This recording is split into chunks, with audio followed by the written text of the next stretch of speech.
नमस्कार दोस्तों, एक बार फिर से स्वागत है सभी पेंशनर्स का और कर्मचारियों का जेबीएन न्यूज यूट्यूब चैनल पर। मैं हूं आपका दोस्त इमरान जाट और लेकर आ गया हूं आपके लिए 8th पे कमीशन और 7th पे कमीशन से जुड़ी बड़ी खबर। लेकिन दोस्तों, खबर में आगे बढ़ने से पहले अगर अभी तक आपने हमारे यूट्यूब चैनल को सब्सक्राइब नहीं किया तो प्लीज सब्सक्राइब करें। कर्मचारी और पेंशन से जुड़ी सारी खबरें आपको हमारे यूट्यूब चैनल पर मिलती रहेगी। तो दोस्तों, बिना किसी देरी से हमारे चैनल को सब्सक्राइब जरूर करें। चलिए बढ़ते हैं बिना किसी देरी से खबर की ओर। महंगाई के दौर में हर कर्मचारी को राहत देने के लिए गवर्नमेंट डीए में बढ़ोतरी करती है। वहीं राष्ट्र में हर 10 वर्ष में केंद्रीय कर्मचारियों के सैलरी स्ट्रक्चर में परिवर्तन के लिए पे कमीशन का गठन किया जाता है। यह पे कमीशन कर्मचारियों के वेतन को मौजूदा माहौल के अनुरूप बनाने के लिए सिफारिश देता है। इसी के आधार पर पहले केंद्र सरकार और फिर राज्य की सरकार अपने यहाँ वेतन को रिस्ट्रक्चर करती है और इससे सभी कर्मचारियों को लाभ होता है। देश में अभी तक 7वें वेतन आयोग का गठन हो चुका है। राष्ट्र में पहला वेतन आयोग जनवरी 1940 में बना था। वहीं अंतिम यानी 7वां वेतन आयोग 28 फरवरी 2014 को गठित हुआ था। ऐसे में 7वें वेतन आयोग को आए 8 वर्ष हो चुके हैं। तो कर्मचारी संगठनों में 8वें पे कमीशन को लेकर चर्चा का माहौल गर्म हो गया है। यदि ऐसा होता है तो केंद्र गवर्नमेंट के 68 लाख कर्मचारी और 52 लाख पेंशन धारकों को इसका सीधा फायदा मिलेगा। केंद्रीय वेतन आयोग का गठन कब हुआ, इस बारे में कर्मचारी संगठनों की ओर से गवर्नमेंट से प्रश्न किए जा रहे हैं। हालांकि मानसून सत्र के दौरान गवर्नमेंट ने साफ कर दिया है कि अभी उसके पास 8वें पे कमीशन बनाने का कोई प्रस्ताव विचाराधीन नहीं है। वित्त राज्य मंत्री पंकज चौधरी ने सोमवार को संसद में बोला कि अभी 8वें वेतन आयोग पर कोई विचार नहीं है। सरकार ने भले ही वेतन आयोग से इनकार कर दिया हो, लेकिन कर्मचारी संगठनों के बीच इसे लेकर सरगर्मी बनी हुई है। संगठनों का बोलना है कि अभी तक न्यूनतम वेतन की सीमा 18,000 रुपए रखी गई है। इसमें वेतन वृद्धि में फिटमेंट फैक्टर 2.57 गुना है। हालांकि 7वें वेतन आयोग में इसे 3.68 गुना तक रखने की सिफारिश की गई है। यदि सिफारिश मानी जाती तो केंद्र कर्मचारियों का न्यूनतम वेतन 18,000 रुपए से बढ़कर 26,000 रुपए तक हो जाएगा।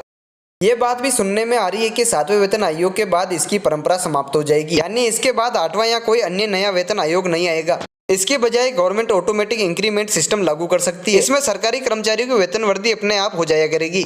यह प्राइवेट नौकरी में इंक्रीमेंट जैसा हो सकता है। इसमें 50% से अधिक डीए होने पर सैलरी में ऑटोमेटिक रिवीजन हो जाएगी। तो दोस्तों, इसी के साथ बढ़ते हैं हम अगली बड़ी खबर की ओर। लेकिन अभी तक आपने हमारे यूट्यूब चैनल को सब्सक्राइब नहीं किया तो प्लीज सब्सक्राइब कर ले, हमें सब्सक्राइबर की बहुत जरूरत है। दोस्तों, हमारे चैनल द्वारा आपको इसी तरह की खबरें मिलती रहेगी। तो चलिए अगली बड़ी खबर की ओर नजर डालते हैं। 7th पे कमीशन, केंद्रीय कर्मचारियों को मिलेंगे 2 लाख से ज्यादा। 18 महीने के बकाया डीए की डेट कंफर्म। केंद्रीय कर्मचारी और पेंशनर्स के लिए जल्दी बड़ी खुशखबरी मिलने वाली है, क्योंकि सरकार अब 18 महीने के डीए एरियर पर जल्दी ही फैसला सुना सकती है। दरअसल लंबे समय इंतजार के बाद अब पेंशनर्स ने इस मामले का हल प्रधानमंत्री नरेंद्र मोदी से निकालने को कहा। पेंशनर्स के संगठन ने इसके लिए एक ज्ञापन भी सौंपा है। इस ज्ञापन में पीएम मोदी से आग्रह किया गया है जल्दी इस विषय पर फैसला दिया जाएगा। अगर ऐसा होता है तो केंद्रीय कर्मचारी और पेंशनर्स के खाते में बड़ी रकम आएगी। कर्मचारी इस 18 महीने के डीए एरियर को लेकर अपनी मांग पर डटे हुए हैं। अगर केंद्रीय कर्मचारियों को 7वें वेतन आयोग के तहत डीए एरियर का बकाया मिलता है तो कर्मचारियों के खाते में मोटी रकम आएगी। पेंशनर्स का कहना है कि 18 महीने का बकाया बड़ी रकम है और उनके जीवन यापन के लिए एकमात्र स्रोत भी है, और ऐसे में इस पैसे को रोकना कहीं से भी पेंशनर्स के हित में नहीं है। कोविड-19 की महामारी की वजह से मई 2020 से 30 जून 2021 तक डीए बढ़ोतरी को रोका गया था। इसके बाद 1 जुलाई 2021 से महंगाई भत्ता बेहाल हो चुका है, जिसका फायदा पेंशनर्स और कर्मचारी दोनों को मिल रहा है। कोरोना काल के बाद केंद्र सरकार ने 1 जुलाई 2020 से महंगाई भत्ते को एक मुश्त 11% बढ़ाया था, लेकिन इस अवधि के दौरान महंगाई भत्ते का एरियर अब तक कर्मचारियों को नहीं दिया गया। इस विषय पर पिछले साल वित्त मंत्री की तरफ से कहा गया कि फ्रीज महंगाई भत्ते की अवधि में एरियर का भुगतान नहीं होगा, लेकिन दूसरी तरफ संगठनों की डिमांड के चलते सरकार पर लगातार प्रेशर बढ़ाया जा रहा है। फिलहाल के लिए केंद्रीय कर्मचारियों का महंगाई भत्ता 34% से बढ़कर 38% हो गया है। पेंशनर्स ने यह अपील की है कि वित्त मंत्रालय को 1 जनवरी 2020 से लेकर 30 जून 2021 के बीच रोके गए डीए और डीआर के एरियर को देना चाहिए। इस पर तत्काल कार्रवाई पर हम अत्यंत आभारी रहेंगे। पेंशनर्स का तर्क है कि डीए और डीआर जब रोका गया था तब खुर्दा मुद्रास्फीति तेजी से बढ़ी थी और पेट्रोल डीजल की कीमत, खाद्य तेल और दलहन के दाम भी रिकॉर्ड ऊंचाई पर थे। ऐसे में यह बकाया एरियर का पैसा सरकार को नहीं रोकना चाहिए। आपको बता दें कि अगर यह बकाया एरियर कर्मचारियों को मिलता है तो उसकी मोटी रकम उनके खाते में आएगी। ऐसे में पेंशनर्स का कहना है कि डीए डीआर का भुगतान पेंशनर्स की जीवन यापन के लिए होता है। 18 महीने के दौरान लागत खर्चे और लगातार बढ़े, लेकिन भत्तों में इजाफा नहीं हुआ। ऐसे में पेंशन भोगियों की एकमात्र आय पेंशन का हिस्सा महंगाई राहत रोकना उनके हित में नहीं है। ऐसे में सभी पेंशनर्स का कहना है कि सरकार को इस पर एक बार फिर से विचार करना चाहिए। तो दोस्तों, ये थी कर्मचारी और पेंशनर्स के लिए 2 बड़ी खबरें। तो दोस्तों, अगर ये खबर आपको उपयोगी लगी हो और अभी तक आपने हमारे यूट्यूब चैनल को सब्सक्राइब नहीं किया तो प्लीज सब्सक्राइब जरूर करें। साथ ही साथ इस वीडियो को एक छोटा सा लाइक करें और हम आपके लिए ऐसी खबरें लेके आते रहेंगे। तब तक के लिए जय हिंद, वंदे मातरम।